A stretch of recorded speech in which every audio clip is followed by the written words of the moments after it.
Good evening and welcome to another broadcast of Kewanee Boiler Girl Basketball.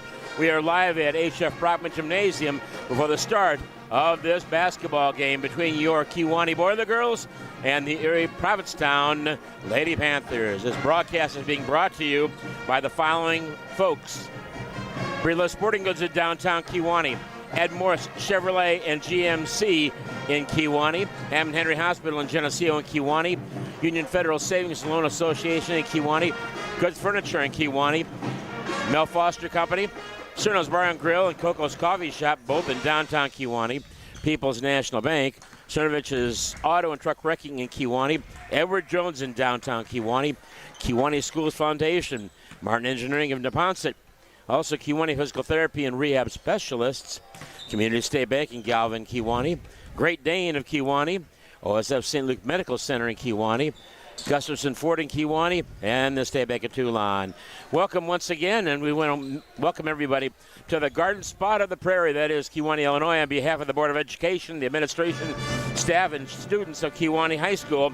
We would like to welcome you to Kewanee High School H.F. Brockman Gymnasium for this evening's game between Erie-Prophetstown and Kewanee. My name is Russ Hughes. Alongside is the one and only Nick Christakos. Good to have you here, hey, Nick. Our first game together. This should be fun.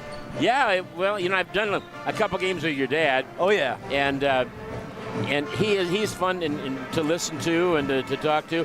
I'm trying to see, is he over there on the PA today? No, he's not. I think he got Coach Toko over there today. So. Oh, well, you got two good, excellent people to do the PA. We really appreciate what they do, of course. And of course, over there on the table, Frank Toka is the PA announcer. Also, Kirk Freestead is taking care of the book. And Nate Freestead, his son, is taking care of one of the clocks. And and I'm missing who the last person is over there. That's Coach Hunter, Ben Hunter. That's Ben Hunter. Thank you very much for that. So my eyes aren't exactly the best, obviously. But Kewanee looking forward to building on that 2-2 record that they've got down at that Elmwood tournament. You were down there a number of times when it was over at Brimfield. But Nick, it hasn't changed much. Real quality tournament. And Kewanee came out with a couple of good victories. Maybe they didn't play the way they wanted to play in that tournament. But to go 2-2 is not too bad against that caliber of ball clubs. Yeah, that tournament's tough, and it's a good way to test yourself right away. But it's tough to get wins, but they did beat Princeville over there, and I know they're very excited about that one. That's a really good win to get any season. And also they did defeat Elmwood, I believe, which is good. Yeah. So, and we want to. Yeah. I want to make mention that it's really nice to see the amount of people we do have here, because this is a pretty darn bad day today. Yeah, roads are tough even in town. I was wondering if the game would get played, but here we are, and I would understand if folks stayed home and watched on our broadcast as well on this one.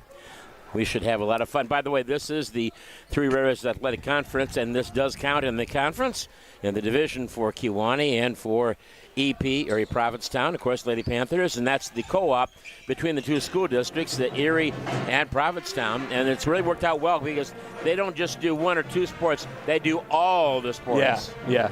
That works out well for them, and big game for the Boiler Girls here, you know, on the trail to defend a conference championship that they picked up last year. Huge accomplishment for them last year, and they're looking to start it off at home right away with a win. And Kewanee will be facing a very good set of opponents. Of course, Princeton always good. Hall Township is going to be good again this year. A lot of teams. Newman Central Catholic is good. Yeah, they had a lot of young talent on the Newman team, and, you know, so did Kewanee, though. You got Damaris Diaz, first team all-conference last year. Very nice accomplishment coming back with the team this year. And by the way, there is not a senior on the floor for the Boiler Girls. They're all juniors except for Evelyn Schultz, who was a freshman, and we did watch her in volleyball. She was an exceptional volleyball player. Yeah. Not afraid to get in there and go after that volleyball. So we expect to see these exact same things here. By the way, we also want to mention some people here real quickly, and that, of course, is Rebecca Bainey, the superintendent of schools for Kewanee High School, and we want to say thank you for allowing us to bring you these games. I also want to say thank you to our one and only friend down, many friends down there, but one that we like to recognize, and that, of course, is Coach Tim Atwell. What a guy, and what a person to, unfortunately, we're going to lose him. He's going to be retiring at the end of this year, but boy, he really gets after it. Also, the principal is Amanda Tidwell. I want to mention her, and also Cody Butler, who will be succeeding the one and only Tim Atwell, but Cody Butler, the dean of students. But he is a very qualified person. He played sports here for Kewanee, and he knows what he's doing. And coached, we coached baseball together, and he's been here a while, so it's time for him to go in the athletic director role. Nice opportunity for him, and the officials coming out right now, and we're just about 2.5 minutes before the start of this game. We'll have the national anthem, and then we'll have the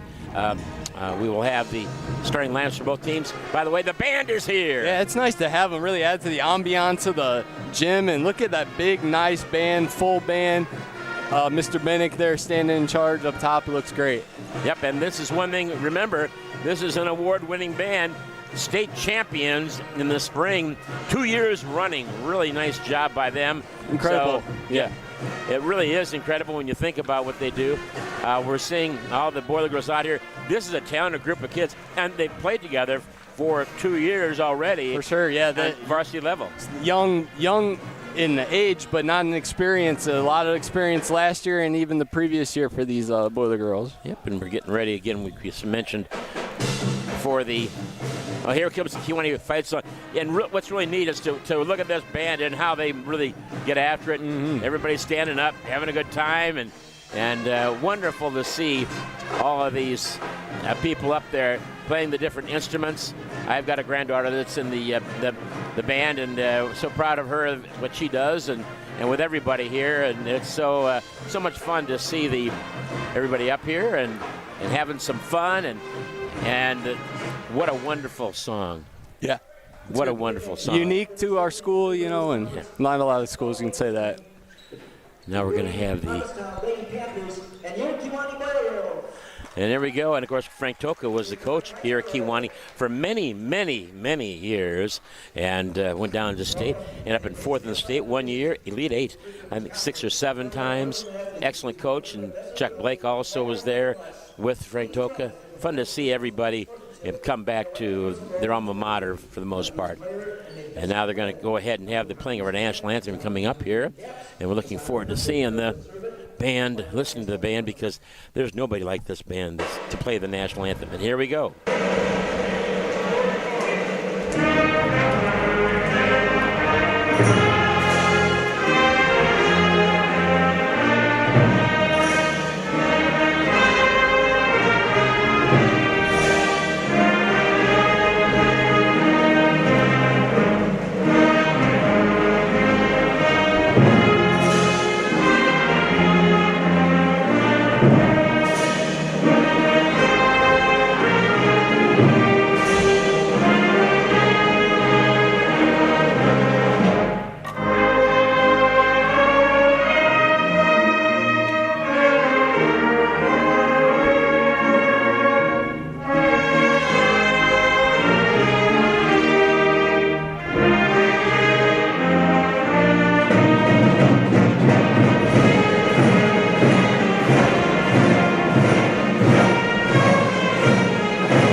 The colors were presented by American Legion Post number 8078. They do a wonderful job each and every time that they are here, and it's very, very respectful the way things are taken care of. Okay, now the starting lineups for both teams are going to be coming up here. Now let's meet the starting lineups for tonight's contest. First for the Lady Panthers, number 4, Bryn Brown. Okay, first of all, Ashlyn Johnson. Bryn Brown, Ashlyn Johnson. And Number 1, Aubrey Husband. And number 24, Eden Jensen. And Eden Jensen will be one of the starters. By Chris Brown. Head coach is Chris Brown, assisted by Nate Jones, Amanda Abbott, and Karen Shipper. And now for the starting lineup for the Boiler Girls. Number 2, Audrey Griffiths. Audrey Klukas will be one of their starters. 12, Addison Jepson. Addison Jepson will be a starter also. Damaris Diaz also. Bailey Van Winkle will be a starter also. And also Kieran Abernathy. So Audrey Klukas, Addison Jepson, Damaris Diaz, Bailey Van Winkle, and Kieran Abernathy. All juniors starting for this ball club. And fun to see. What's really cool, and I know you've seen it before, Nick, is this Jumbotron. Yeah, they got amazing. Individual players on there. The hype video, the boys is very cool. Great to add to the reasons to come out to the basketball arena. At the center circle will be Damaris Diaz. If my memory serves me correct, Abbott will be one to watch. Had a nice season last year. Nice player. Kiwani wins the tip. That was that was Lauren Abbott, excuse me. And I think that is exactly right. I agree with you. She's a tough player. Looks battling already down low at Damaris. It's going to be a matchup to watch, those two. Right wing three-point arc, dribble drive into the paint. It goes to Damaris Diaz. It's going to be a front. It's going to be on the floor. And getting the ball is going to be Bryn Brown for Erie-Prophetstown. You know, Kiwani is going to try to get that ball inside consistently, aren't they? Well, yeah, a little man-to-man defense here on for the Boiler Girls, but yeah, that'll be a focus for both teams. Shot put up and good. 24. And that will be Eden Jensen. Kiwani gets the ball across the 10-second line. No problem at all. Klukas with basketball. Into the corner it goes. Dribble. Back out front.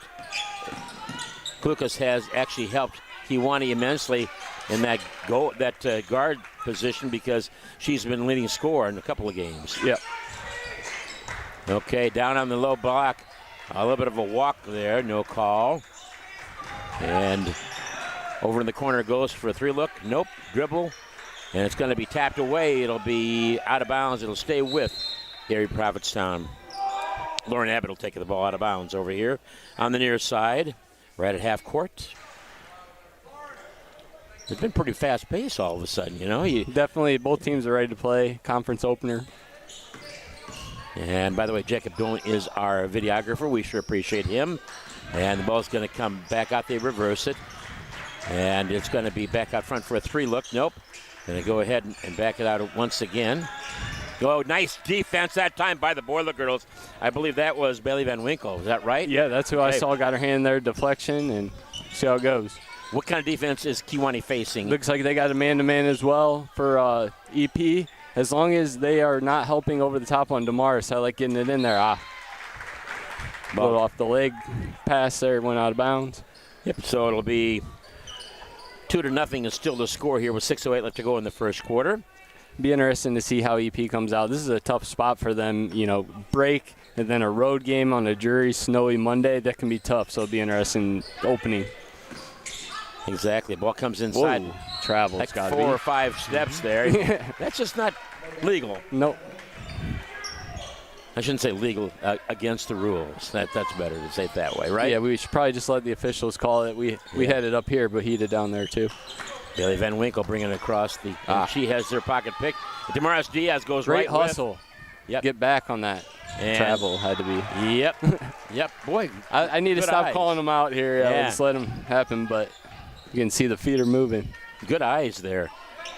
You don't wear glasses either, do you? Son of a gun. Okay. Klukas with the basketball. They're kind of trying to jump trap a little bit out of the man-to-man, but not really. Damaris Diaz at the high block. And then they move the ball over. Bailey Van Winkle now. Dribble drive all the way. Nice drive in there. No good. Rebound comes out. And boy, that's what they need. Yep. Ball comes over the right-hand side once again. And this is, again, Bryn Brown. Again, be tapped away momentarily, but they get it back. Erie-Prophetstown Lady Panthers, very, very good. No good on the shot. That was a nice move, but better defense, really. Great move, but you got Damaris in there. What a difference she makes in the game, doesn't it? Something else. Kiwani keeps throwing the ball away. That's what their third turnover, is that right?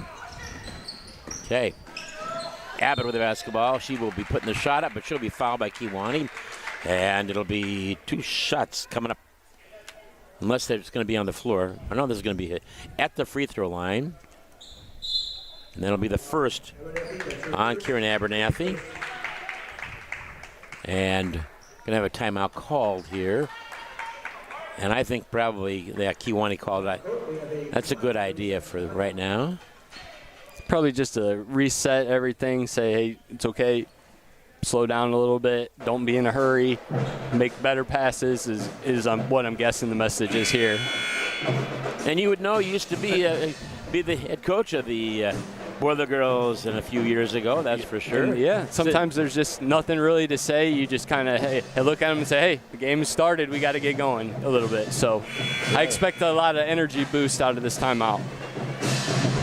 Oh, by the way, the Kiwani Hall of Fame is getting ready for the 2026 Fall Induction Ceremony. The 2026 Hall of Fame Induction Ceremony will be held on Saturday, September 19th, 2026, starting at 6 o'clock in the Peterson Auditorium. The hall will be inducting athletes, coaches, teams, distinguished alumni, and friends of Kiwani Athletics. This event is open to the public. Admission is free. Please mark your calendars for Saturday, September 19th, 2026, and come and honor some of Kiwani High School's legends. First free throws, good. What a blast that was last one of those they had for the Hall of Fame. Had a fantastic time. It was fun, wasn't it? Okay, 1 for 2 for Huseman. And Kiwani with the basketball now. And it looks like Kiwani made a substitution with Schultz coming in. The freshman you mentioned earlier, in early here, first quarter for the Boy Girls. Ball's going to be Kiwani kind of coming out of that man-to-man, going to kind of a zone briefly. Now they're going back to it, looks like. Yeah, kind of the inbounds, but yeah, back to man. But nice block by Schultz. Good job now. A second shot's going to be up and good. Oh, they called the travel again before he saw her feet sliding a little bit. And, yeah. Okay. All right, need a basket here big time for Kiwani. Almost halfway through this first quarter. It's 4-13. 3-0 is the score. And Klukas has the basketball, gets it over to Damaris Diaz, way out away from the basket. Now three-pointer put up, no good. Rebound, oh, good job of getting the ball back. No good on the follow. Rebound comes out to Bryn Brown for Erie-Prophetstown. 3-0, under 4 minutes left to go in this first quarter of play. Nobody really shooting the lights out. Going to be a foul called on Kiwani. Kind of understanding that, isn't it? Yeah. So that's only one foul on Van Winkle. And Abernathy has one. That's a team's second here in the first quarter. And remember, high school basketball, first free throw is good. And remember that it's five fouls in a quarter gets you 2 free throws. And it changes each quarter. Second free throw is also good. And I noticed no shot clock in play. My understanding is not going to be in play in every game and just a few agreed upon games, but it did add an interesting wrinkle to the boys' game the other night. Ashlyn Johnson gets both of them to go. EP's looking for traps, but Kiwani avoiding them so far. Audrey Klukas with the basketball. They move the ball around. By the way, the head coach of Kiwani, again, is Dave Wallace, assisted by Loyal Brown and Jackie Klukas. Now Kiwani throws the ball away again, and the Lady Panthers are coached by Chris Brown. Nate Jones, Amanda Abbott, and Kara Schipper are the assistant coaches. So here we go. 5-0 the score with 3:25 left to go in the first quarter. Bring the ball up the floor is Abbott. Top of the key, down low. A little bit of a walk again. You possibly could have given that one another travel. But. Yep. Klukas gets the rebound. Good job by Kiwani defensively. They're altering the shots, aren't they, Nick? Good defense. Got to get a basket in here to get the momentum going. With the basketball is Addison Yepsen. Not a Klukas. High dribble, now back over to Yepsen. She can shoot the three also. Bailey Van Winkle. If you want to get door, nice, there it is. Up and you good. could see that was there, Yeah. good job. Bailey Van Winkle gets her first All points. Kiwani's first points, by the way. Now, Almost stolen away, and it's going to be, it is stolen away by Damaris Diaz. 5-2, 2:22 now left to go in this first quarter. Kiwani down by just 3 points. And Yepsen with the basketball looking things over. And dribbles to her right-hand side. Into the corner goes to Klukas. They pick her up right away. Back up front to Bailey Van Winkle. I like the patience on Kiwani's offense the last time down the floor. Yep. Wait for a good shot. Get a backdoor cut like last time. Three-pointer up by Klukas. There it is. It's good. Or an open three.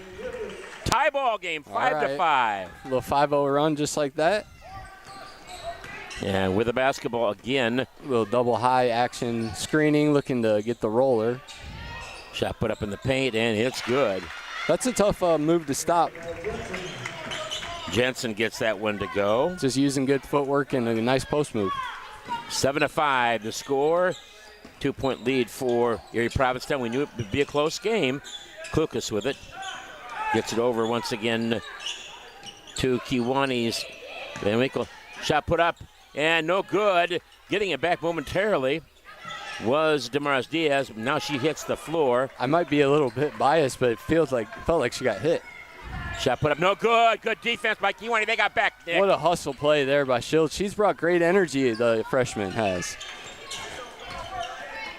And with the basketball, Kiwani trying to get a shot up. And gets it over. Yes, she does to Van Winkle. No good on her shot. And now we're going to have, oh my gosh.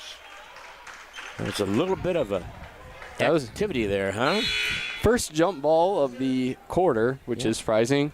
But, yeah, I don't know. It looked like Bailey got fouled on the shot, no doubt about it. Crowd wanted a foul call.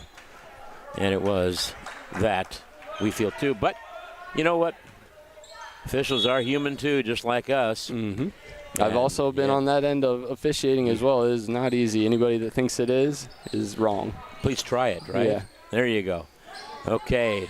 New people coming in for Erie-Prophetstown. Yeah, a fresh new unit, several newer players here. Top of the key goes back over. They move the ball around very well, and now it goes over to Glenworth and over the right-hand side once again. Good ball movement by EP here, but also good defense. Yep, they're not even dribbling. They're just passing the ball. Kind of, you almost wonder if they're waiting for the last shot. 22 seconds left to go.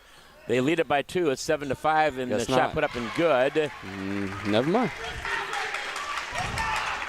And this one is made by Johnson. About 10 seconds. Boiler Girls need to recognize it and go score. 7 seconds here. Got it. Somebody has to notice it here. Nice. Nice play that time. Oh, Yepsen right at the buzzer. And Kiwani gets back within 2. That was nice to scoop it up over the taller player there. 9-7. And we'll go ahead and give you a couple of things. First of all, we talked about the Hall of Fame. Now we're gonna listen to the band also, Nick. Huh? That's always a good thing. Yep. The athletic department, by the way, would like to thank the IT department, Mike Purva, Laurie Flannery, and Tony Ramos for all they do for Kiwani schools. Their knowledge and expertise allows us to stream the games for our at-home fans. The athletic department would like to thank the pep band, the Boilermakers, for always looking great Sunday. Amazing in leading our school with their enthusiasm. Alex Bennick, as well as Brittany Crone up there for the Kiwani band.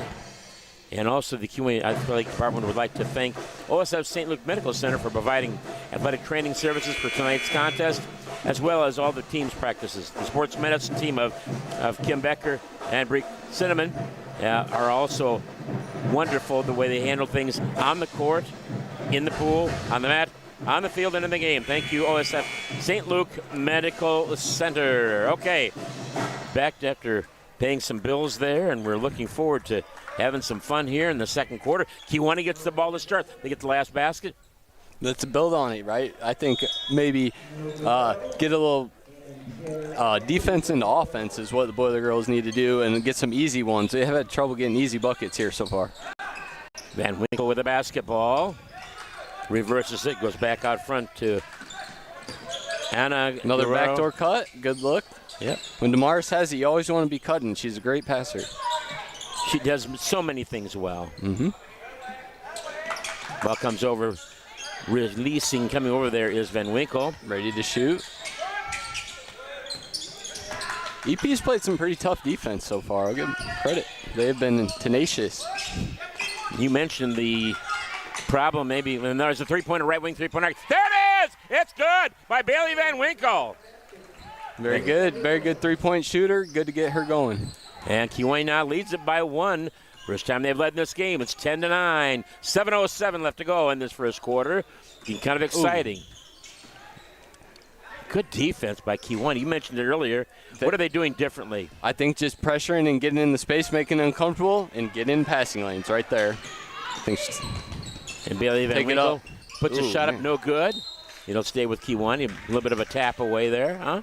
Yeah, I stay with Kewanee, I guess. But the D is really paying dividends right now.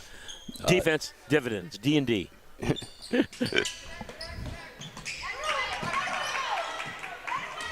Ball comes back inside, tapped away, over the back, quite frankly, on Karen Abernathy. Long pass, wide open. Oh, that block! On the low block. Very nice. Oh, my. That was volleyball-esque on the swat there. 10-9 still the score. Okay, Kewanee will be, or I should say Erie-Prophetstown will be inbounding the basketball to the right of their basket. Kewanee, nice switching on the inbounds.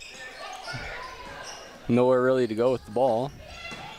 And another steal. They're just getting hands in there and stealing it. I don't know what else to say there. EP is giving up some turnovers here.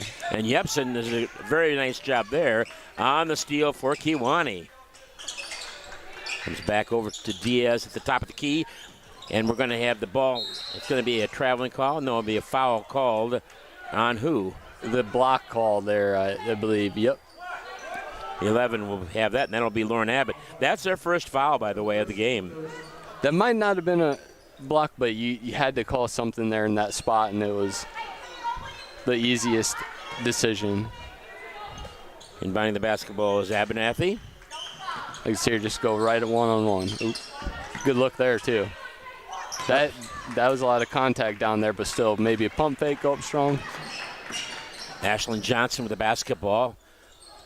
And they're moving the ball very well, too. And they just not. And that was the defense causing that, too. Yeah, because just kind of in her head, right? Yeah. You're thinking about where they might be. They're going to steal the ball, and then just kind of took the eye off the pass. And she looked at where she was going to be going with it. 5:52 left to go in the first half. Kewanee leading in by 1, 10-9. In fact, they've shut out Erie-Prophetstown in this quarter thus far. That's good. Good defensive start. Need a couple buckets. Ball comes out to Diaz, boy. With the way EP is overplaying the passing lanes, backdoor cuts is going to be the key. Anaya Guerrero Lopez out there, by the way, too, for Kewanee. Diaz can take the three, and she does. No good this time. Can come out long and into the hands of Lauren Abbott. I've got Abbott with just 2 points thus far in this game. So she could really break it out real fast. Oh, Kewanee almost got that steal. That was Diaz again with those long arms, really doing a great job. A lot of the issue is Diaz is guarding her, so it's been a tough matchup. Almost stolen away again. Those hands almost got it again. And a steal by Van Winkle. Can she steal it? Nope, she's going to be out of bounds. Good way of coming around without fouling there, huh? Yeah, good defensive position. 4:56 left to go now in the first half, and Kewanee will be facing the offense of Erie-Prophetstown.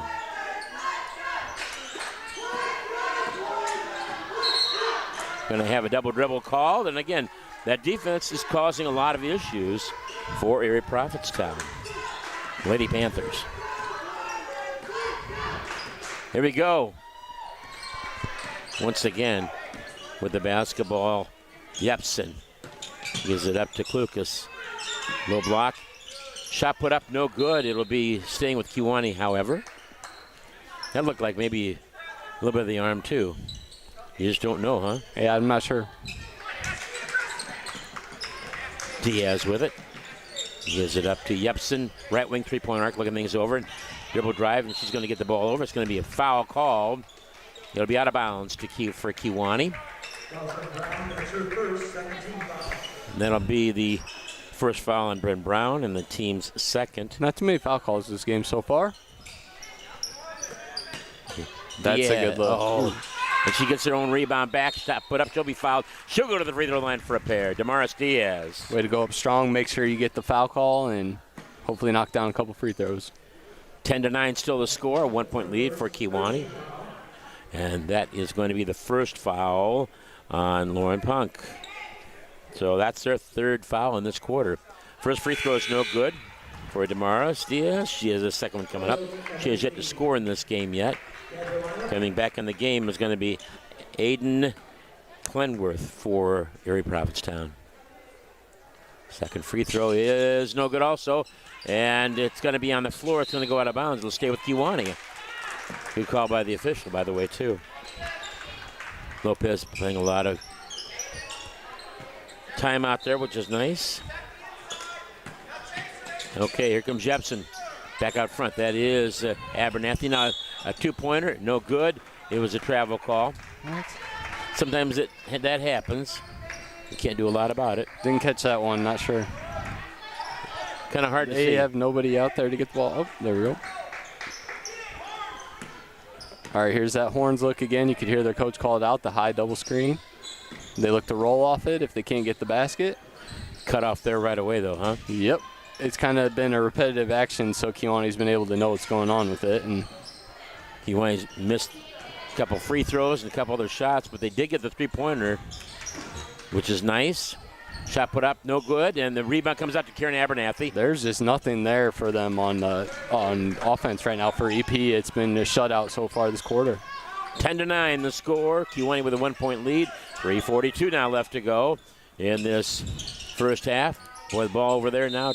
We're going to have a timeout called by, looks like Kewanee, I think. Let's see. I saw him point to the Kewanee. Yep, that's who it is. A 1-minute timeout this time. Okay.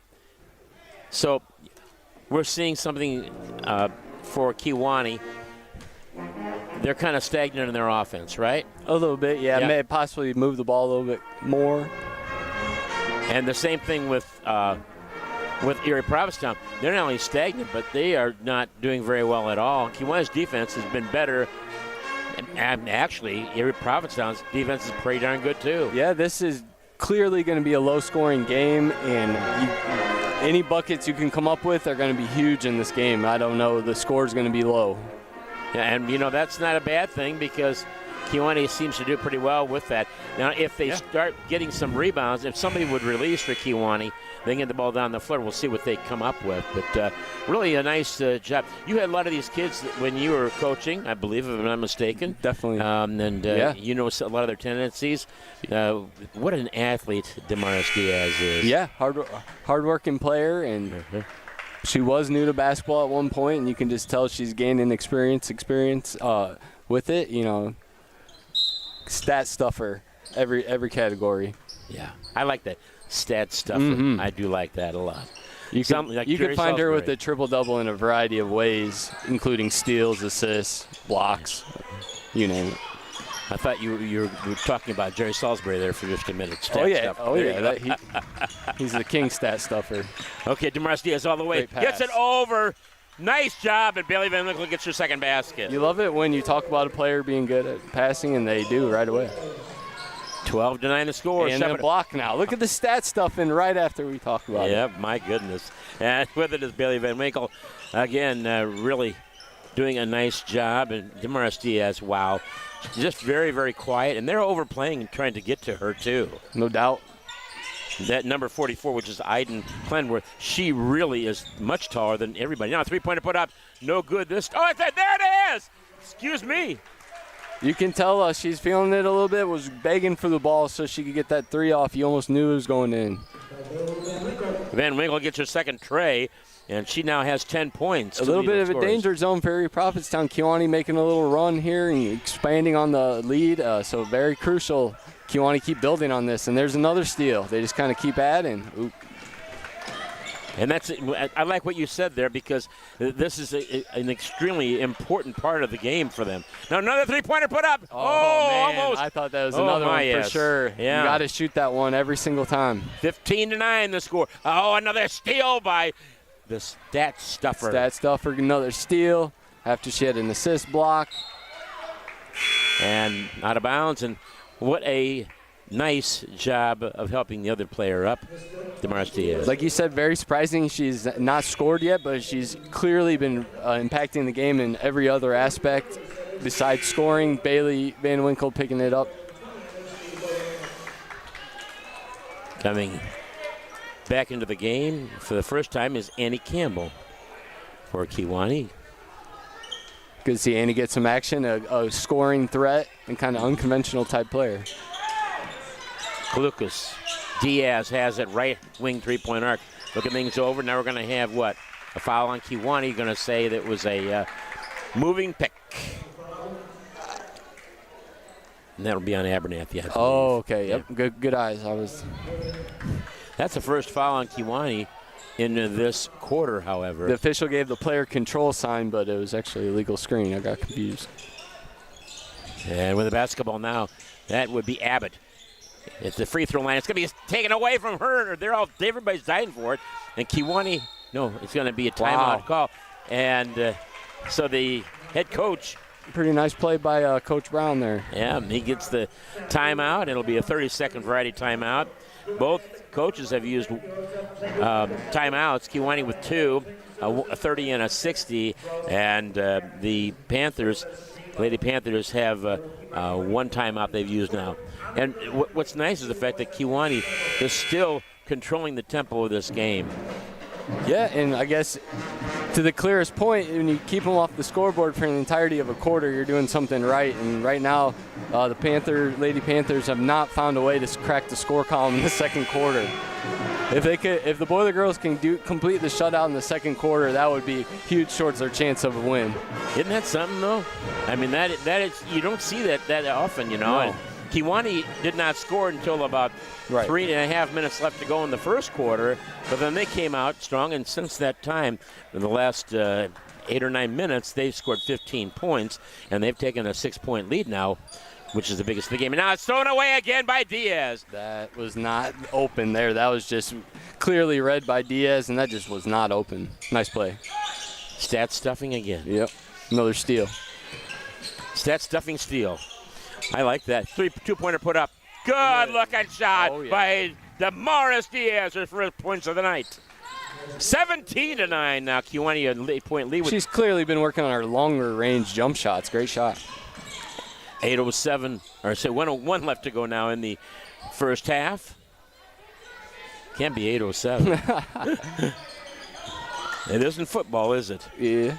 The steal by Bailey Van Winkle. Fill in the passing lane. Yeah.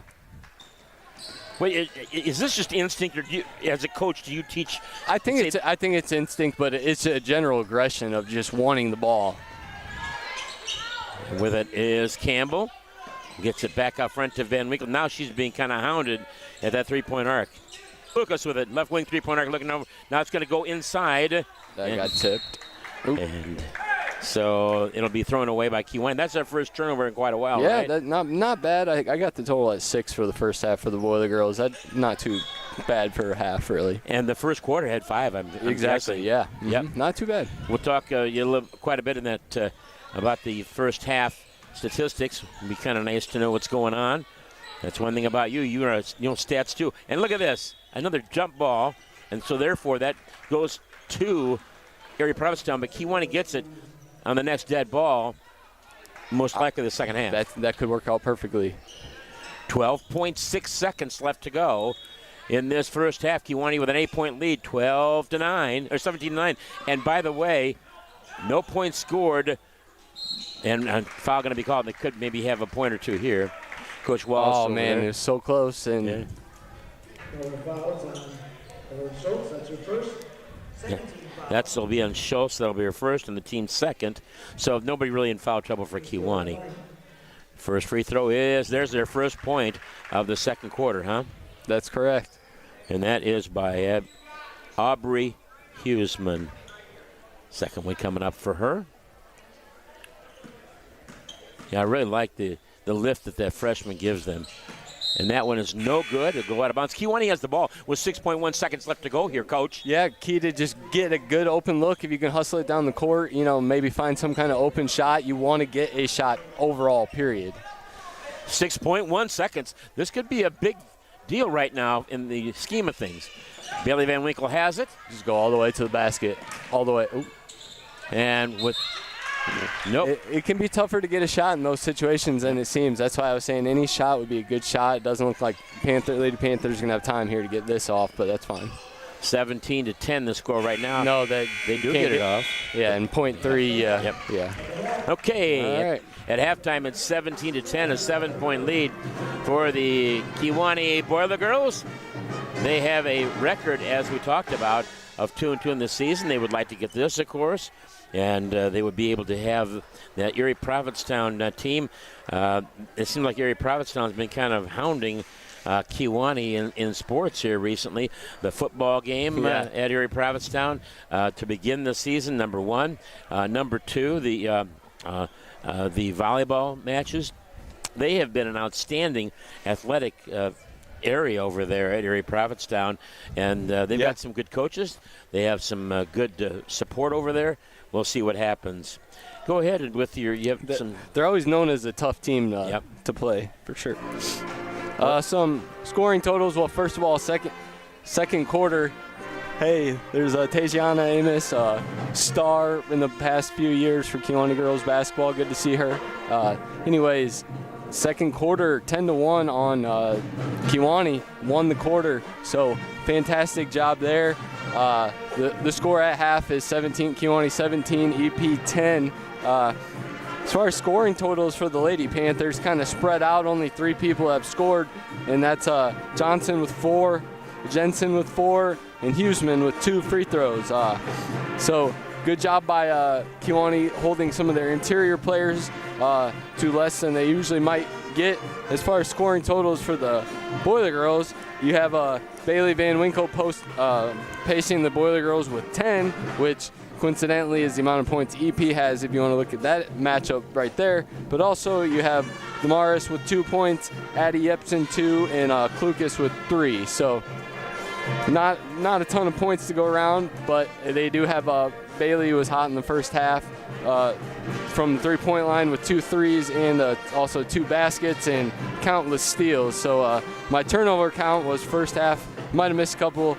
I'm not up to Jeremy Peart's standard of stat keeping quite yet, but I had turnovers for EP 12 and 6 for the Boiler Girls. So if they can keep that in their favor, I really like Kewanee's chances. It was a neck and neck all half, within 2 to 4 points, and then all of a sudden Kewanee had a little extra energy and clearly boosted on the lead due to their aggression on defense, no doubt. Yeah, they had a really nice first half, and we're so lucky to be able to bring you these broadcasts. With the way things go anymore, it's nice to be able to do this. And Kewanee High School, and actually Kewanee Community Unit School District 229 allows us to bring you these broadcasts, and we do appreciate them. And part of the reason is, of course, the administration for Kewanee, which is something to remember, but it allows people to see their loved ones in action. One thing it's always nice is when we have the games on, they have, talking about Kewanee, they have a lot of people watching, not just in Kewanee, not just in the area, but I'm talking about the entire United States. Definitely. And that is something to keep in mind. And that's why we do appreciate it. And thank you, folks, for allowing us to bring you this information and also having the time to do it. We know that is important also. One of my good friends, probably one of the best friends I had in the world, and that is Gary Peterson. And Gary, of course, what a heck of a guy. And he always talked to me about basketball at this time of the year. Hey, Russ, he'd say, it's time for hoops. And you know what? That's exactly what it was. It was time for hoops, and then we had some fun. We went to some wonderful places to watch some excellent ball clubs in girls and boys basketball. I remember going over to, if I remember correctly, first of all, the last time Kewanee won a regional, the last time the Kewanee and Boiler Girl, I'm talking about Boiler Girl situation, the last time they played Oneida. I think it was the Galva Regional, and they played Rova, and Rova came out, and they were the team. They were the team to beat back then, back in the late 80s, early 90s, and they were a very, very good basketball program with Vinton Pease was their head coach, and they had Allie Pease, they had another young Pease also. They had some very, very good athletes back then, and Kewanee was down by as many as 10, 12 points, and they came roaring back in that championship game against Rova, and they ended up winning it. And you know who got him back in the game was a young lady by the name of Kim Grzeska. Oh, very nice. Yeah. And so that was fun times. And then they came back here for the super sectional. The sectional.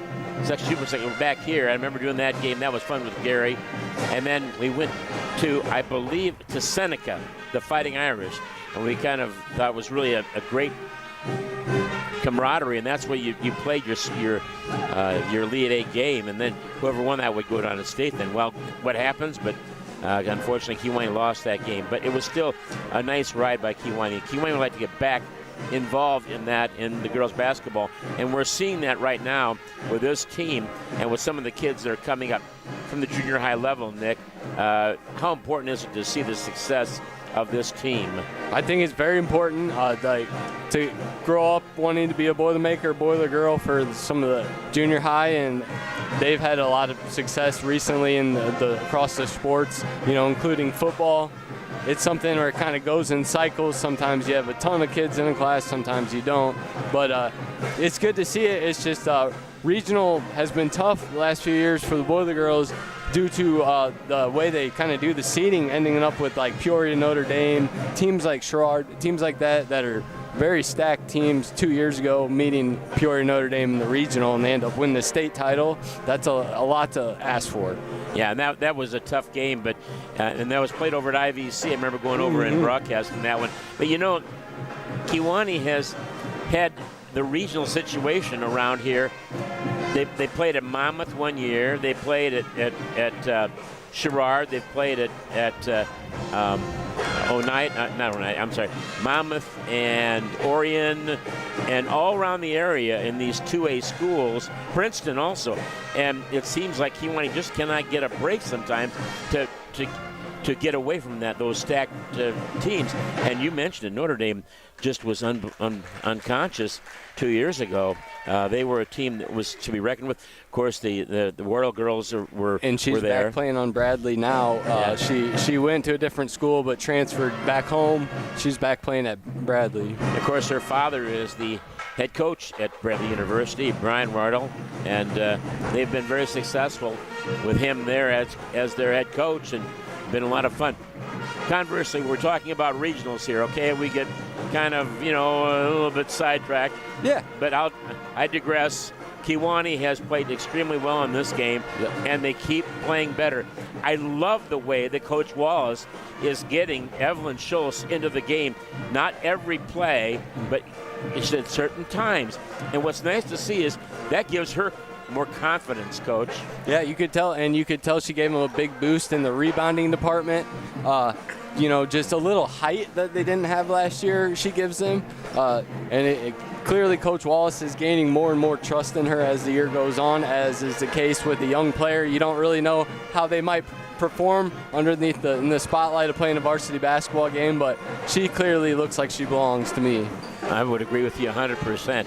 Hard to argue with the success, isn't it? I'm guessing Coach Wallace was very happy with the defensive effort in the locker room, and he's probably saying, step it up even more. If we can push this game maybe 12, 15-point game, that might be enough to put it away with them only having 10 points on the game. So if they start out hot and aggressive, probably can put some distance in this game here. As a coach, when you see the team that you are playing has only scored 10 points in the first half, and it was almost single digits, and they only scored 1 point in the second quarter. There's not a lot to be upset about, but you can always tweak, can't you, Coach? And you'd oftentimes would say, hey, maybe they won't shoot this poorly next half, but EP didn't get up a lot of shots in that first half. There's a lot of turnovers without the shot attempted, so I can't even really say poor shooting. They just had poor ball handling and didn't get a lot of shots overall. So don't let them get shots would be the message. Keep it up. Get ready to start the second half. And by the way, do you have pink eye, ringworm, the sniffles? If you do, you shouldn't be here. Yeah. Don't wait. Get back in the game. See someone from OSF. Just like our athletes do when they have a sports medical issue, they don't wait. They see OSF Sports Medicine team. OSF Sports Medicine, they get our athletes back on the court, back on the field, back on the mat, and back in the game. Thank you, OSF. And really enjoy listening to a lot of the people involved with OSF and how they help out, and that's what's nice to have happen. By the way, kudos to a gentleman who is really doing a great job with this Jumbotron, and that is Marcus Thronberg. Just a great job. Congratulations to what he has done here, and we really appreciate it. It's so much fun to see. It is nice. And Kewanee gets the ball to start. As you mentioned, that worked out pretty well. So EP didn't get up a good shot. Kewanee starts with the ball, could add up to a 9-point lead if all goes well. By the way, with the basketball is one of the starters for the second half. That's Addison Yepsen to Bailey Van Winkle. Looks like they're changing up their offense a little bit, Coach, or is it the same one? Yeah, it does look definitely a different offense. A little more movement away from the ball. Oh, nice play that time. Kewanee could not get it to go. The three-pointer was close. The two-pointer by Diaz also close, but unfortunately no good. 17-10 is still the score. Tapped away by Diaz. Diaz takes it all the way, and she will score. Great play. It just looked like she was baiting her into doing that pass so she could steal it. She's got 4. And by the way, you mentioned the two-point shot right there. That was a very important shot for Kewanee. They have the basketball, Erie-Prophetstown. Brown has it, gives it up, and it can be tapped away momentarily by Abernathy. Gets it back over, and Yepsen on the defense that time. And Jensen with it now back and forth. She goes down. She's going to put the shot up. No good again. Tapped away. Getting it back is Damaris Diaz of the Boiler Girls. Wow. Flurry of activity, and Kewanee's defense is impeccable as always. Around the horn it goes. You just kind of get the feeling if Kewanee can get a basket, it's really going to make it tough on Erie-Prophetstown. This time the ball gets thrown away. Tried to force it in a little bit to Diaz. Coach Wallace is telling her to throw that with her left hand and it won't get stolen. Ball over to the corner for a 3-look. No, instead dribble drive. Going to be out in front, top of the key. Right-hand side now in the corner for a 3. Nope. Instead, top of the key again. And it's going to be stolen away. Nice help side defense. Got her hand in there. You good? Audrey Klukas. And when you have good ball pressure, it allows some other people to take some good chances and steal the ball. Number 5, Johnson. Mm-hmm. All right. Okay, so once again, Kewanee, neither team has scored in this third quarter, but it favors Kewanee more so than it does Erie-Prophetstown. They lead at 19-10. Actually, Kewanee scored 2 points, I should say.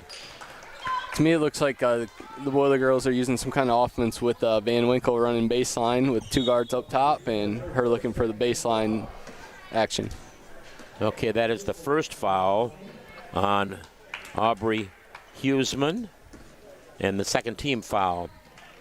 And with the ball is Kewanee's Yepsen.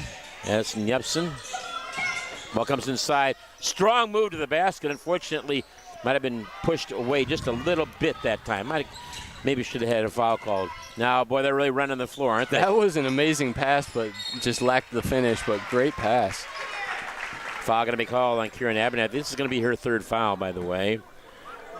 Interesting to see how they manage that. And that could be a tough situation. Third foul early on here in the third quarter. Okay, here we go. Jensen with the basketball being guarded over there by Yepsen. Now a three-pointer, right wing three-pointer by Brown. No good. Rebound comes out. And they get their own rebound. It's going to be tapped away. Going to be a foul called, though, on Damaris Diaz. saying that she fouled on the shot.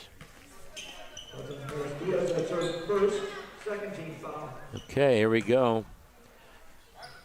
At the free throw line will be Aubrey Huseman. She's 2 for 4 from the free throw line. 3 for 5.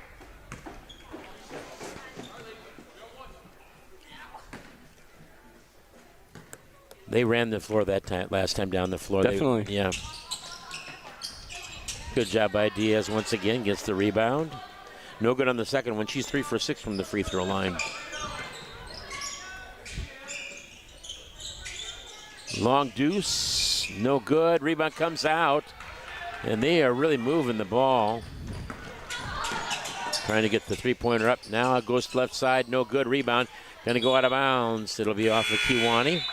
It clearly looks like a halftime adjustment by the Lady Panthers to push the ball a little bit more, try to get some transition action. You can definitely tell there's a commitment to that so far. And they haven't been successful that way either, have they? Not so much, but it is looking a little bit better. Here comes the inbound pass to Jensen. Kewanee has a lot to do with why it's not looking fantastic, though. Shot put up in the paint. Good looking shot that time by Barry Clintworth. Could have been fourth foul there. Yep.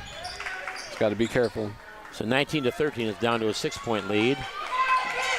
And it's half-court tap, huh? Diaz gets it, puts it over to Bailey There you Van go, Winkle. good. Runner in the lane, no good. On the floor, and then EP gets the ball back. They are pushing big time. Good play by Damaris. Yep, here we go. Oh, but it bounces right to an open three. This bad bounce leads to a wide open three. Johnson gets that one to go. Suddenly the lead down to 3. And Kewanee needs to find some offense here. Three-pointer, top of the key, no good. Rebound comes out. And Kewanee gets it. Shot put up, no good. That looked like a lot of contact. Yep. And very good. Got it on the second. Was that? Yep. Rebound by Abernathy there. Good rebound. Yes. Abernathy will get a chance at the free throw line. 19-16. That is the second foul on Johnson. And the team's third here in this third quarter. First free throw is good. Real nice shooter's touch by Kieran Abernathy there.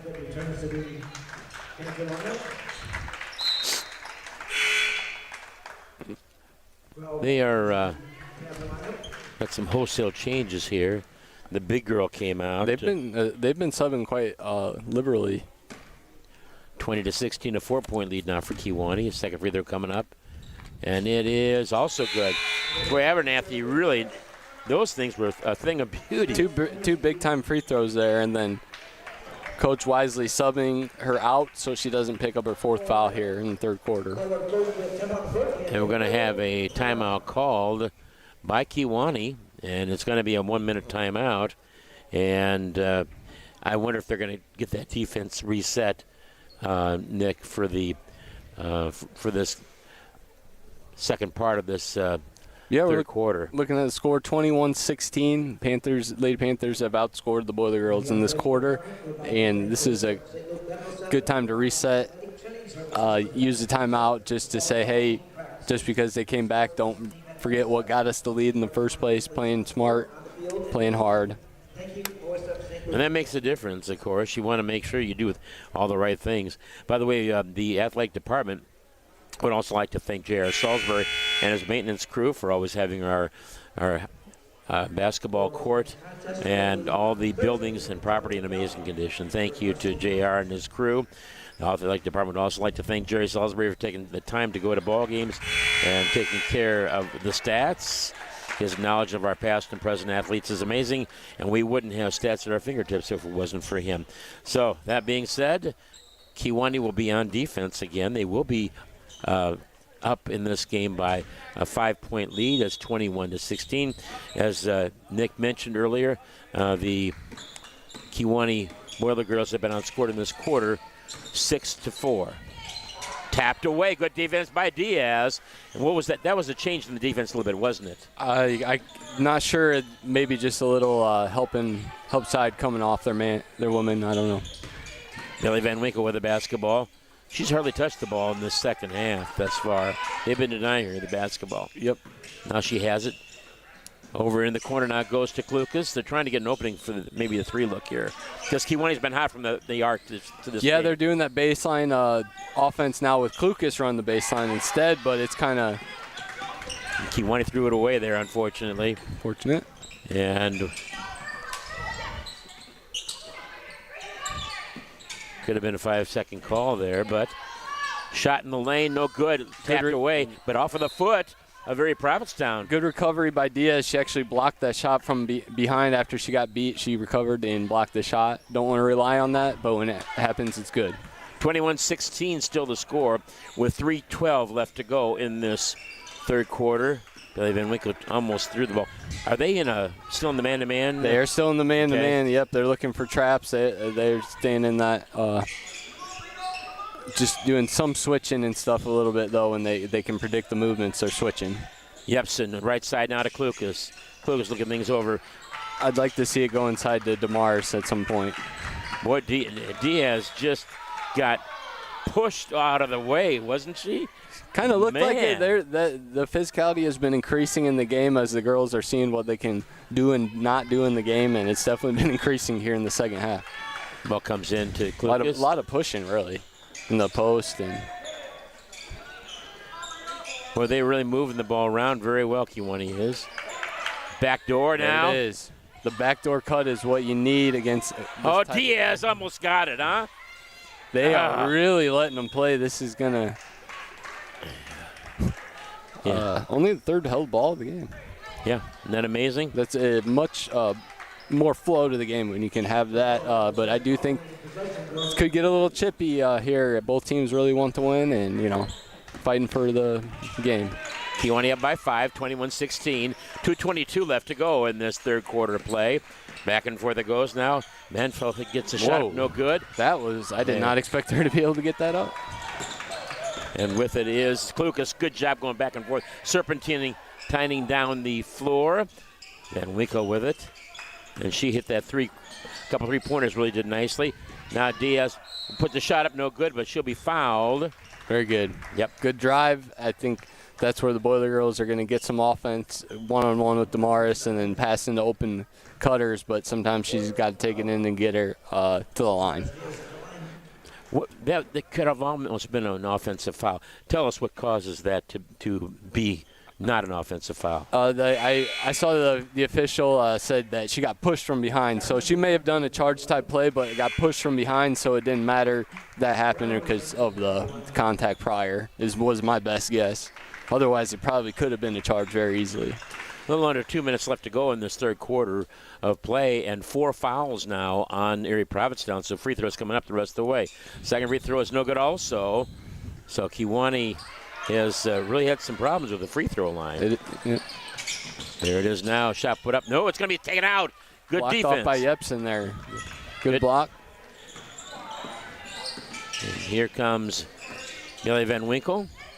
Right side to, now comes inside. Good job putting the shot up. Good! Wow. Diaz! That was a nice contortion of the body to get it up there on the glass. Nice. She's got 6 points now. Three-pointer left wing, three-pointer arc, no good. Rebound comes out. Getting it at Diaz. Wow, talk about running the floor like you mentioned. Yeah. And high pointing the basketball, they call that on that rebound. Just getting it, no one else can jump that high. Ball comes over. Wide open is Klukas for a 3. Look, that is! Huge. That was huge. You're right. Her second tray of the game. That is a dagger. They got it down to 5, and now it's a 5-0 run back by Kewaunee.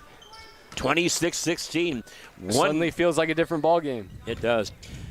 Ooh. And almost taken away again. And with it is. Oh, nice play. Schultz got in there. And what a save by Yepson. Kewaunee can't get the ball down the court, however. A little more zip on that one. Whoa. No. Wow, this is wild. 26-16, 42 seconds left to go. Now three-pointer, left wing three-pointer arc, no good. Rebound comes out, and getting it is Schmidt. Schultz, yeah. Schultz, yeah. Great positioning on the weak side rebound. So with it is Kewaunee, 26-16. And Boiler Girls really playing some good defense. They're leading by 10 now. By the way, Shot put up now, no good. And it's going to be taken out of there with 10 seconds left to go in this third quarter. Long pass, and give her credit. She did get it up, no good on the foul, the shot. And now we're going to have a jump ball call with 2.2 seconds left to go. That's kind of unfortunate for Kewanee because they'll get this jump ball possession but not get the start of the fourth quarter, like the opposite of what happened earlier. Kind of unfortunate. Looks like. And be careful here. Don't just throw it away and give the other team a chance to make sure take care of the ball. 2.2 seconds left to go. See what happens here. Ball comes in.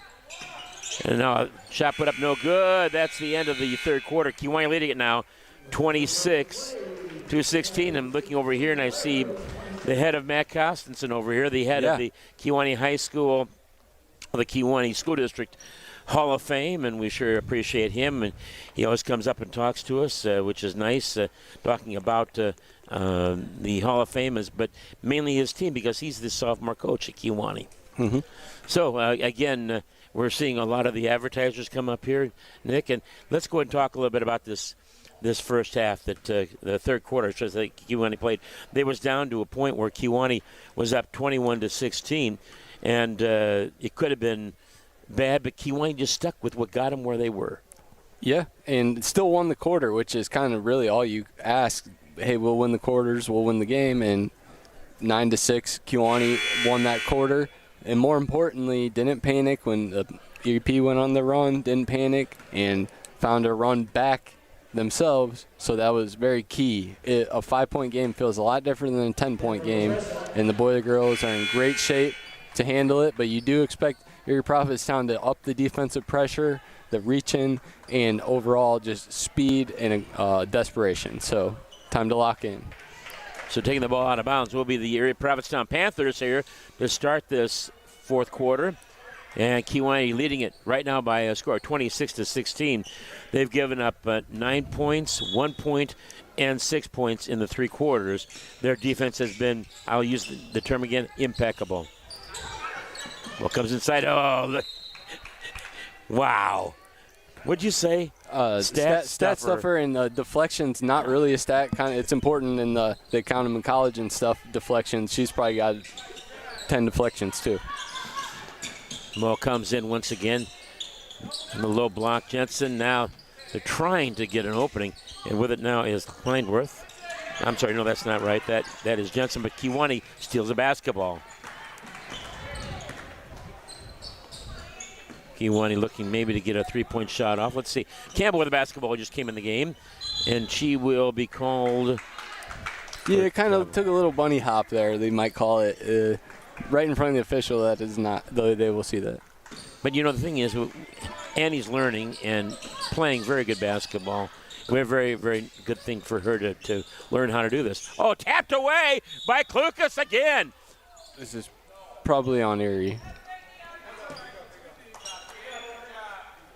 Oh, nope.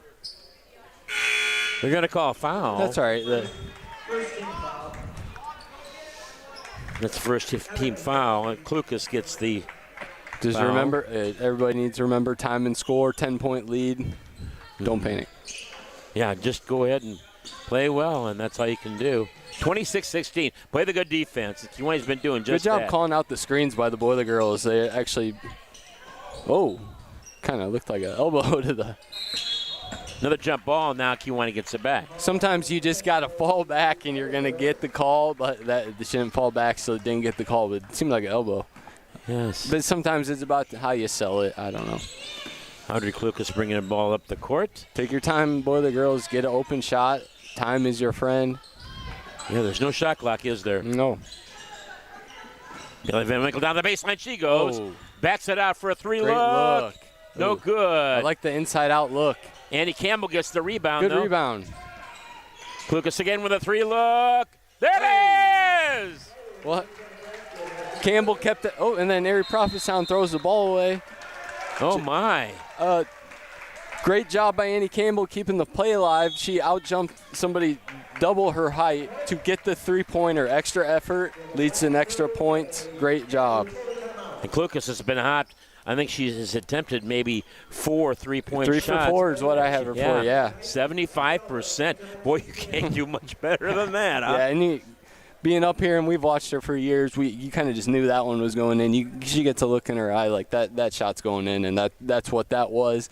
Big hole for the Lady Panthers now, 13-point lead with 6 or so to go. That is going to be a tough hill to climb. They're going to have to throw in a press is my best guess. Yeah, and then Kewanee can, of course, they can beat that, at least what we've seen, the way that they play, obviously. Yeah, Kewanee has controlled their turnovers this half as well. I don't have them for any. I'm sure I probably missed 1 or 2, but they've been handling the ball very well in the second half. Wow, that's great.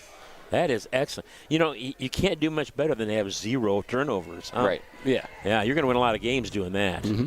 Keep it up, and they're going to, like I said, get a little bit more desperate. 13 points in 6 minutes is a lot to overcome when you only have 16 in the game. Out there on the floor for Kewanee. And with a smile on her face, that's Bailey Winkle. She will inbound the basketball. Audrey Klukas also out there. There's Anai Guerrero-Lopez. Also out there. And I think she pronounced it Anahi. I just know that from knowing her, but yeah, she should be able to take care of the good basketball here. Annie Campbell also out there. And, of course, Damaris Diaz. 29-16, Kewanee with a 13-point lead. Going to get the ball over to Guerrero Lopez. And Andy Campbell gets the ball back, bounces it out. 6 minutes and 7 seconds left to go. Well, good job to get the basketball back by Klukas. Down the baseline goes Campbell. She puts the shot up. Wow. Good! You couldn't really see. She was down there somewhere, got it up for a nice layup. But no, quick 3 back the other way for Brown. My goodness. And a quick timeout by Coach Brown. Yeah, I wonder if there's a relationship there. Probably. I would never assume. I would never assume. Okay, 31-19 the score. Kewanee up by There's 12. multiple names on the coaching staff that are also names of players. But, hey, we know a little about that from Kewanee High School football if you look in the past few years. Yeah, a little bit here and there, yeah. Speaking of having football, of course, you are an assistant coach on the Kewanee football team, and we're looking forward to a good season coming up. Matt Taylor, of course, the head coach, and he also is the color commentator for us in wrestling. Our first wrestling broadcast will be on Friday night. We'll be here at Erie-Prophetstown Gymnasium. 31-19, though, in this game, and taking the ball out of bounds will be Bailey Van Winkle. Oh, she's so smooth. As a freshman, she was really nice, and she just gotten a little bit better every single year. Definitely, and important to remember, these are all going to be juniors, so this is not their final season. Stolen away by Jensen, and she will put the shot up, and she scores. That was a nice play. It's back to a 10-point lead. And here's the press. They really had no other choice. They're going to pick up full court man-to-man here. It'd be nice to have some ball screens and get the pressure off. 5:15 left to go. The official is counting. Oh, okay. Barely broke the count. Very good. We're going to give what? Timeout, Kewanee. That's a good call. Yeah. By when you've coached a while, you just instinctually knew to call that timeout. Things didn't look great, didn't look organized. He said, let's take a timeout, and very, very wise play by Coach Wallace. And Kewanee will still have a 30-second timeout. They've got 1 left. There's 2 left for Erie-Prophetstown. They do have a 1 minute and a 30-second both. So, okay, we've got 5 minutes left to go in this basketball game. Yeah. What do we do here? Erie-Prophetstown is saying we have to cut this lead, get it down to 5 as quick as possible, and Coach Wallace is saying time is our friend. We don't need to force any shots, and as long as we take care of the ball, we are in the driver's seat in this thing. So that's what both coaches are probably saying in the huddles. By the way, after the game, we're looking forward to maybe having Dave Wallace come up and talk to us about this game, which is what we'd like to have happen. It's important to be able to get coach's mind, and then you can hear what the coach is thinking and what his thoughts were at each juncture and of the game, which is important. Really nice to see. And by the way, we have to also say this has been an extremely kind of an odd day for basketball. But here we go with 5 minutes left to go in this basketball game. Billy Van Winkle gets it open. That's going to be a 5-second call. That was a quick 5-second call. Yep. Coming back in the game, replacing Guerrero Lopez will be Addison Yepsen. 31-21. It's a 10-point lead still, though, remember. 5 points have been scored by each team in this quarter. There we go. When he was up. Backdoor cut. And the foul going to be called on Campbell. That'll be her first. And that's Abbott's first basket of the game, if my stats are correct. I think you're right. That has been crucial to keeping the Lady Panthers points down, is keeping her points down. So she scores in the backdoor cut, and she has a free throw coming up. Bound down to an 8-point lead now with 4:50 left to go. And over the back, my goodness, John just got away with a big time. Yeah, you could tell DeMaris just went flying. And here we go. Be available to relieve pressure is important for the Boiler Girls. Don't hide and be available to help with the pressure. You have a nose for the ball, right? Oh, almost carrying it. And boy, Diaz just got smacked in the face. Yeah, clearly got hit in the face or head or something. Jump ball called, though, and man, she is clearly shaken up by that. I'm not sure how that went down. It's tough to see down there sometimes, but she is definitely favoring her jaw in some way. 31-23, an 8-point lead, and with the basketball are the Erie-Prophetstown Panthers. Abbott has now gives it over. Backdoor cut once again. Another backdoor cut. No good, though, but the foul. And a foul going to be called on Kiwani. That'll be on Klukas. Going to the free throw line will be Abbott again. She's missed one from there. And Klukas just picks up her second, and the team's third. Better to take the foul than to allow the layup, though. Make them earn it. That's a better move either way.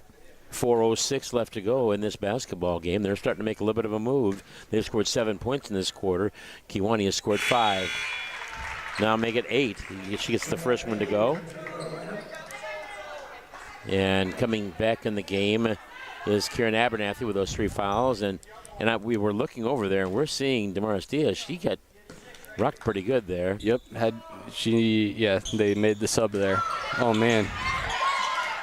Boy, Erie-Prophetstown has got the momentum right now. Good rebound. Slow it down. Abernathy, really nice job that time to front and get that basketball, huh? That was. There we go. We have Kiwani with a basketball. Good job that time. Nope. And now the ball's taken away once again. They just really got a nose for that basketball all of a sudden, huh? EP seems to be playing at a totally different pace than they were most of the game. Looking desperate. Down to 3.5 minutes. Kiwani has to weather the storm. Diaz looking to check back in. Where the basketball is. Kiwani down to 1 timeout.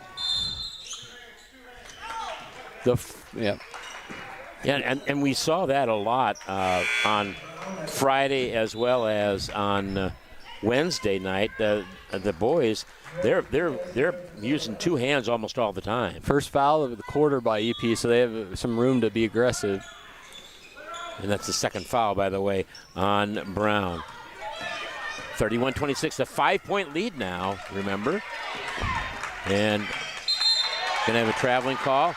Reach in, and this is Ashlyn Johnson, is extremely physical. Huh? Yeah, and it's a very smart strategy. When you only have 1 team foul in the quarter, they're not going to be shooting. That was smart. Got to get a big stop here for the Boiler Girls. 3:10 left to go in this basketball game. Kiwani, it's a 2-possession game, 31-26. And with it now is Brown. And she loses the handle on the basketball. Gets it back. It's stolen over there. Good job by Klukas. And she just waits a little bit here. And good job by Billy Van Winkle to help out. Now, and a big-time push that time. Man, that was a big-time foul. Diaz gets it to go, but that was a huge foul. Pushing in the back, Coach. Hey, either way, great job by her to ignore that, go through the contact, and still score. She seemed determined, almost like kind of get him back for popping her in the mouth. She said, I'm going to go score on you real quick, and she did. Yep, 7 points now as the lead, 33-26. And their offense has come alive in this quarter. Definitely, and this is pure pushing the pace. And then that last possession, they kind of slowed it back down and turned it over. It's almost like the Lady Panthers need to play quick to play well, but anything can happen. Final 3.5, 7-point lead.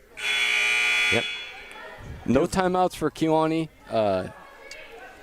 If the scoreboard is correct and our stats are correct, so that is something to keep in mind. We'll not be able to stop the clock or bail out of trouble. And by the way, Erie-Prophetstown has still got 2 of them left, 130 and 160. So Kewanee just goes ahead and falls back into their defensive mode, and let's see what comes up here.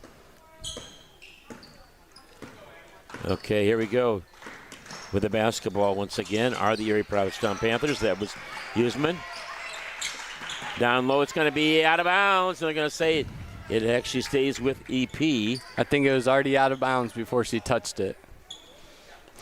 And it was right on this line. We can look down the line and we can see it. Mm-hmm. Long pass over. Back into the corner for a 3-look. Nope.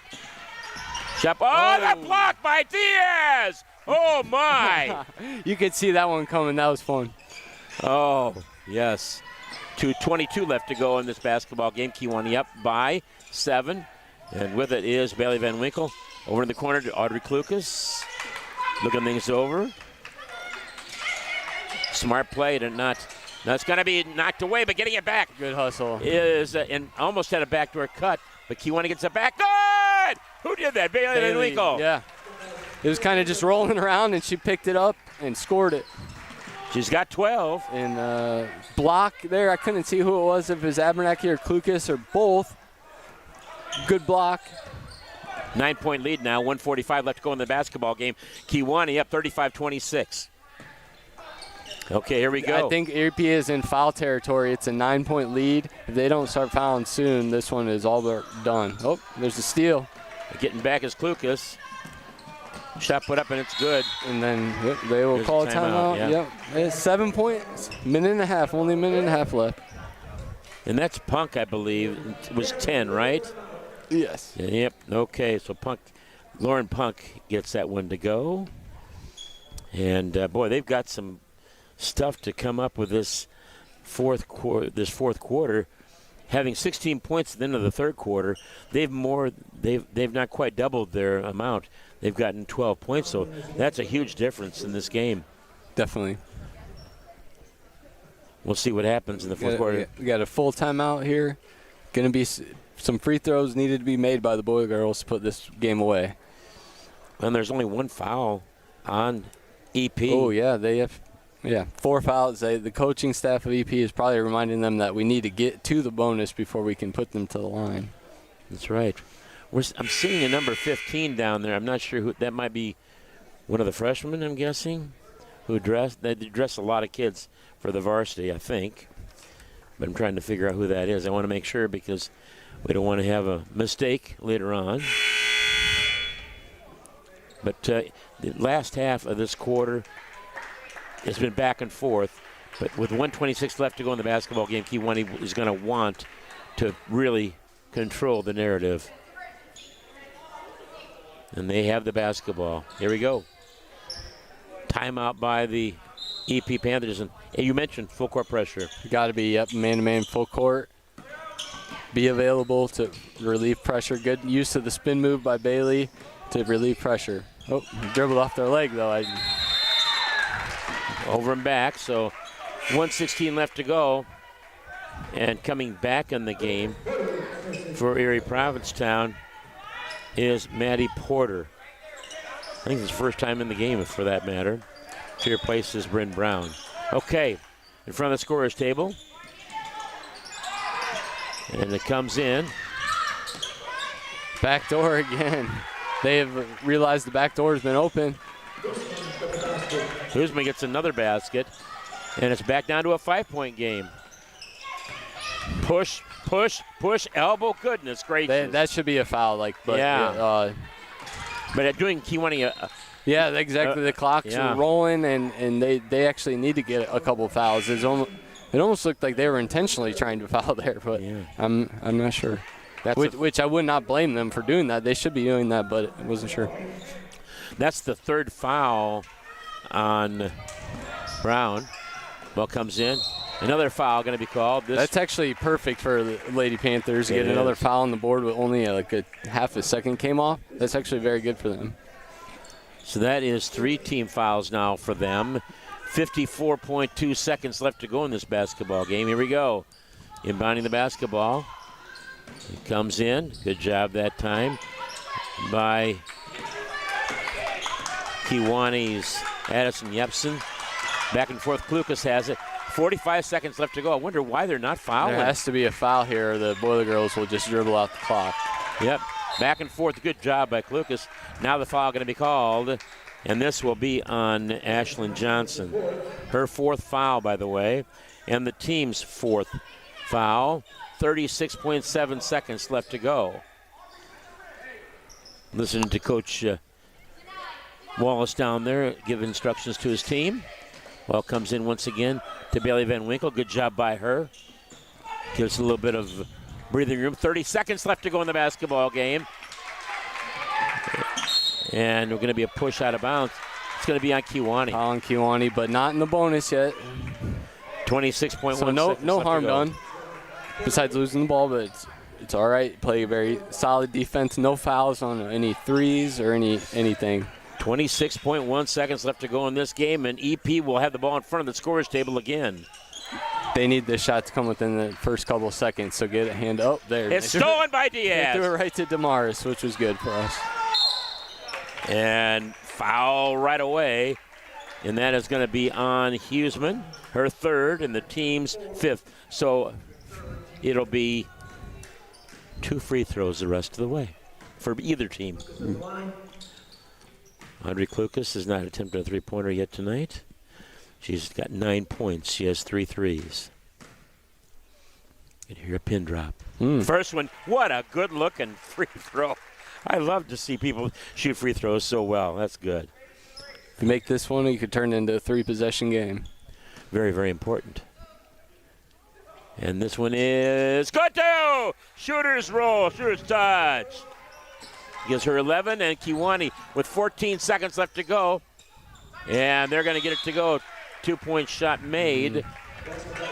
And that would be Huseman again. She's got 6 points in the 4th quarter. She had 3 in the first 3 quarters. So it'll be a timeout now called. The last timeout. Well, both teams used all of their timeouts. Yep. What does the coaches say? They say you can't take them with you. Yeah. I guess so. Yeah. So both of them have used all 5, and 42 seconds before the start of the game. But it's really nice to see Kewaunee do so well. By the way, the reason why, if you're just turning in right now, the reason why we're starting the varsity game so early is because there is not enough sophomores and freshmen to make up the junior varsity team. So all the games from here on out, just so you know, folks, are going to be early. So if you're wanting to watch the home games, that's what you're going to be able to do. You need to make sure you tune in right at 6 o'clock most of the nights. I think that's how you say it. Yep. One game, 6 o'clock, most of the home games here. Okay, here we go. A lot of home events this week. It should be a fun week. So Kewaunee has the 5-point lead, 2 possessions. And with the ball is Van Winkle, and an elbow that time put on by Maddie Porter. That'll be her first and the team's 6th for Erie-Prophetstown. Well, if Bailey goes down and makes both of these, we will have 3 10-point scorers for the Boiler Girls, 10-plus points. Never mind. Should be the second player in double digits. Be nice to get that accomplishment. First free throw by Bailey Van Winkle. And it is good. That's actually your 11th point, ain't it, Russ? That's my fault there. You'd think that, her being, be tired, but she just has enough oomph on that basketball to get it up there and let it go through the hoop. Yep. And the same thing both again. Down. Nice. Yep. And there you go. 3-possession game again, right? There you go. Just hands up. They can't stop the clock, so you don't even touch the. It's all right. I'm not sure if they will even shoot this free throw or not. Let's see what they do. It's going to be a free throw maybe with like 0.5 on the clock. Ava Graw is the person who got those 2 points to go. And that foul, by the way, is the 4th on Karen Abernathy, but for all intents and purposes, that is the game. Interesting to shoot the free throw with the light still on. Didn't matter really, but that had to have been interesting. Yeah. So that means the final of this game, Kewanee wins it 39-34. And we'll give you some stats, analysis, and more. First of all, for Audrey Klukas, I have her with 11 points. And also, you had mentioned earlier, Bailey Van Winkle with 12, 13, 14 points. I've got her for. Kieran Abernathy with 2 for Annie Campbell. Damaris Diaz had a marvelous game, as she always does have. 2, 4, 6, 8 for her. And I had Edison Yepsen with 2. So, the Boiler girls from the free throw line. In the fourth quarter, they were 4 for 4. What a great job to come back. That made them 6 for 10 in the game, 60%. Great job by the Boiler girls. People pretty happy about what they came out to see, a victory, and that's exactly what happened. And also scoring for Erie-Prophetstown, Bryn Brown and 3. Ashlyn Johnson ended up with a total of 4, 7, 9. 2 for Punk. And Abbott ended up with just 3 points. You had mentioned how she was the high scorer. I could be wrong on this one. I think Eden Jensen had 4. Could be wrong there. Clensworth had 2. I'm surprised they didn't try to get the ball into her a little bit more. And 2 for Ava Grau, I believe. I think that's all of it. I don't think I've made any mistakes. Nobody in double figures for the Erie-Prophetstown Lady Panthers. So, and the Boiler girls again come away with a nice hard-fought victory by a score of 39-34, and Kewanee once again really playing well. I thought. Your comment, what do you think so far? On the entire game.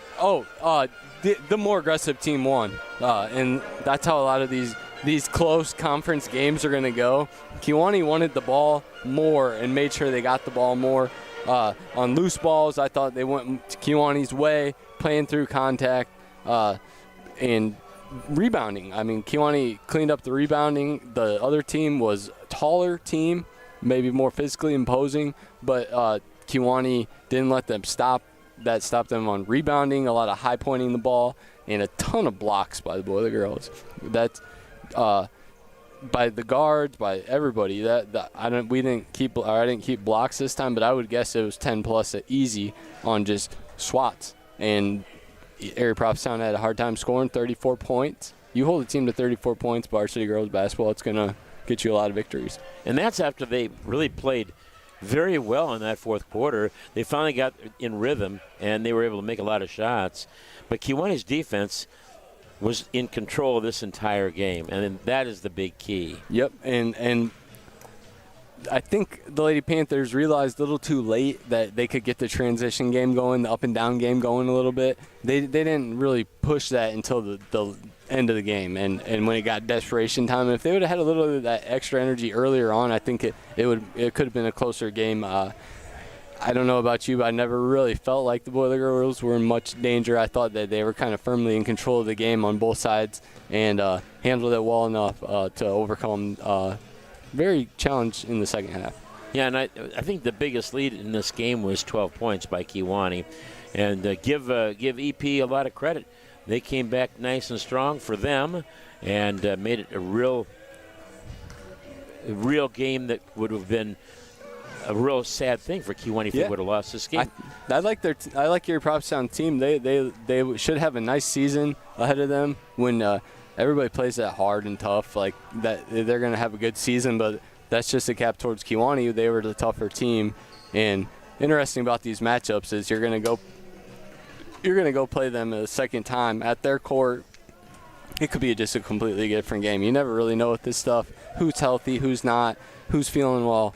Injuries, illness, all kinds of stuff. So they'll get another chance, but I like the Kewanee's odds in the next matchup. Oh, I do too. I think that they're going to have a nice opportunity.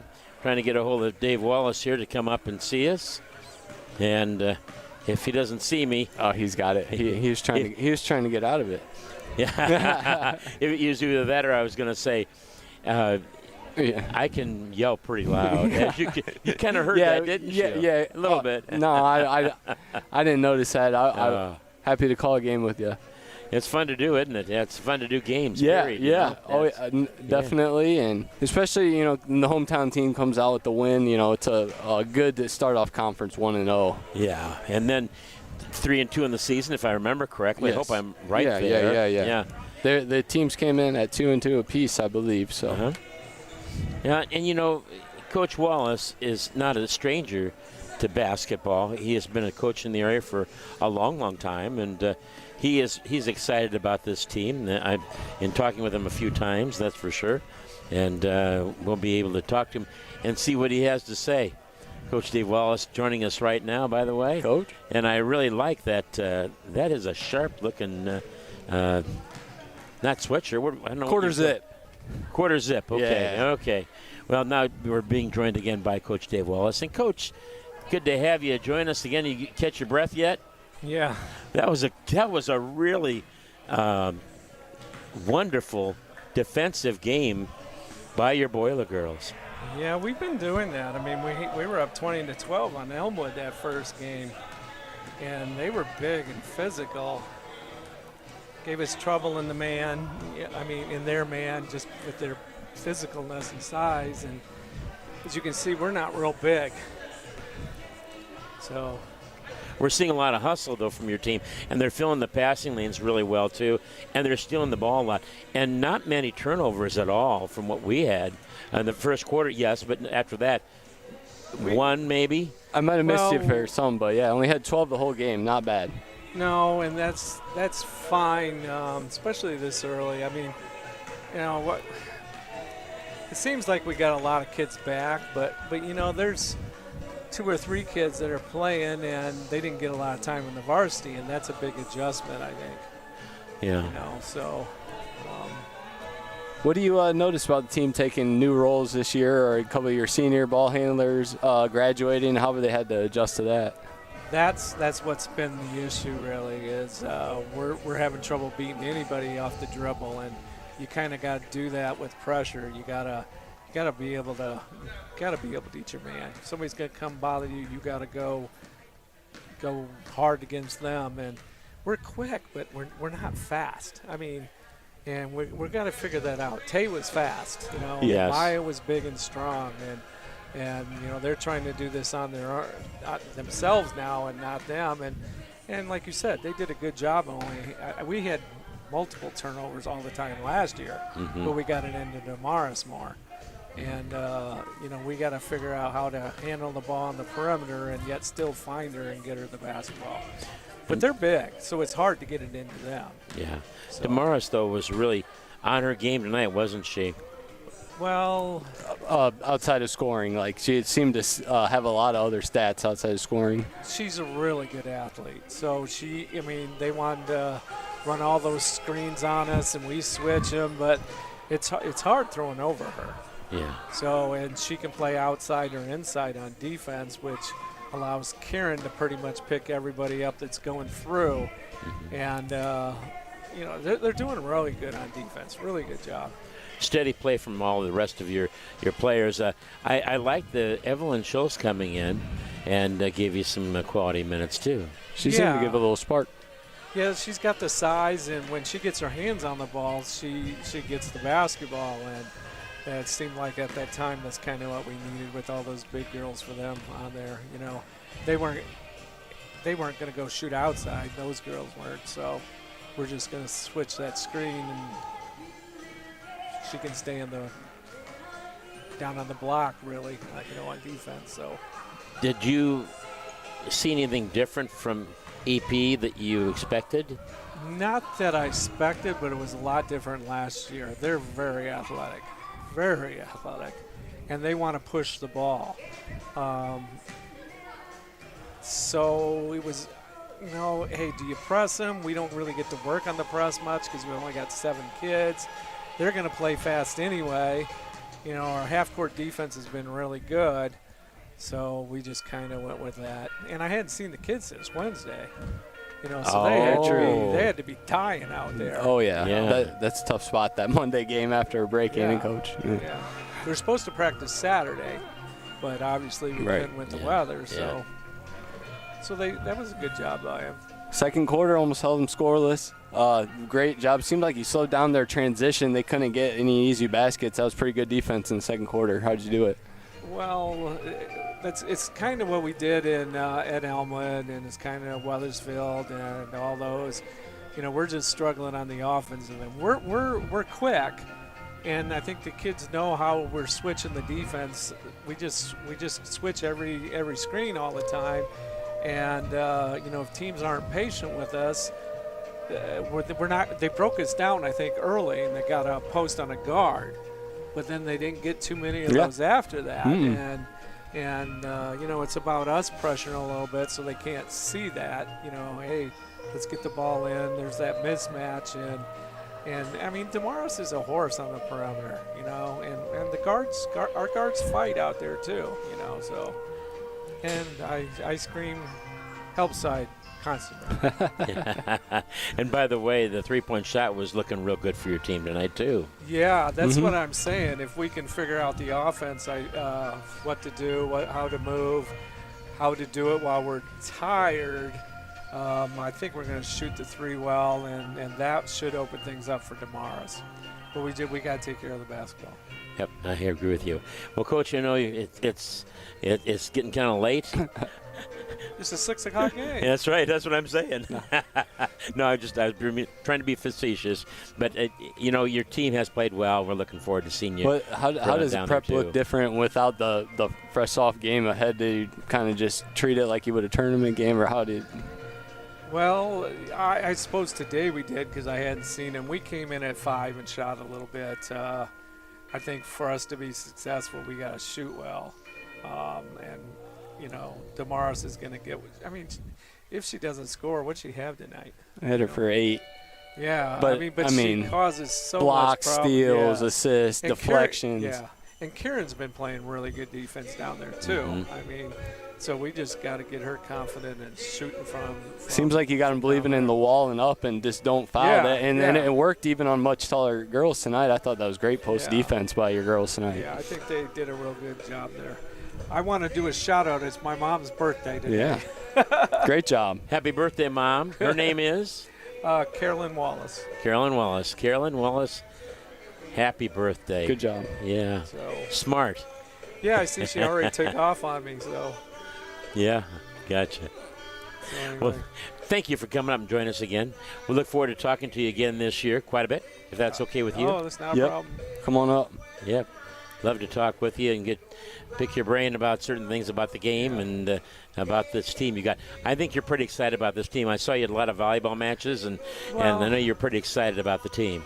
I'm excited that I got these kids for 2 years. I got to get them believing in what I'm trying to do, trusting me when I tell them to cut and do those type of things. Because they got the skills to do it. We just got to – we'll be all right. Yes, you will. We'll be all right. So. You've got a lot of experience in coaching, obviously. Well, these games help the kids, so especially when you're on this side of it. Sure. Exactly. Sure. Well, Coach, again, thanks for joining us. Many more victories for Kewanee High School and the Boiler Girls, and we're looking forward to following you all the way down the way. Yep, I hope so. Sounds great. All right, thanks a lot. Coach. Yep. Great one. Again, the head coach of the Kewanee Boiler Girls, Dave Wallace. Kewanee goes to 3-2 in the season. Erie-Prophetstown falls to 2-3, and Kewanee played much better against a much taller team, as Coach mentioned. Any last thoughts? We'll let you take off too, my friend. No, very important to get those conference wins at home, and that's what was done. I know that's a goal of this team, to win a conference championship. So, great job defending the home court, and I think there's any chance anybody brushed off our cars, the snow out in the parking lot, or I no? don't What do you think? think We're gonna have to handle that one here in a minute. Okay, I think so. Yeah. That's all right. Well, I want to thank everybody for listening and watching. We sure appreciate it. And we want to thank, again, Jacob Doan for doing what he does, and that is he is our videographer, does a great job. And I also want to say thanks to all of our sponsors. We appreciate them, and they, of course, are Mel Foster Company, as well as Cerno's Bar and Grill and Coco's Coffee Shop, both downtown Kewanee, People's National Bank, Cernovich's Auto and Truck Wrecking, Edward Jones in downtown Kewanee, Kewanee Schools Foundation, Martin Engineering of Neponset, Kewanee Physical Therapy and Rehab Specialists, Community State Bank of Galvin, Kewanee, Great Dane of Kewanee, OSF St. Luke Medical Center of Kewanee, Gustafson Ford of Kewanee, the State Bank of Toulon, Goods Furniture, I should say, of Kewanee, Union Federal Savings Loan Association, Hammond Henry Hospital and Geneseo in Kewanee, Breedless Sporting Goods in downtown Kewanee, and Ed Morris Chevrolet and GMC in Railroad Avenue here in Kewanee. I want to thank the coach for coming up and talking with us, Dave Wallace, and we also want to thank Coach Nick Christakos, our colleague commentator for the night. This is Russ Hughes saying good night and God bless.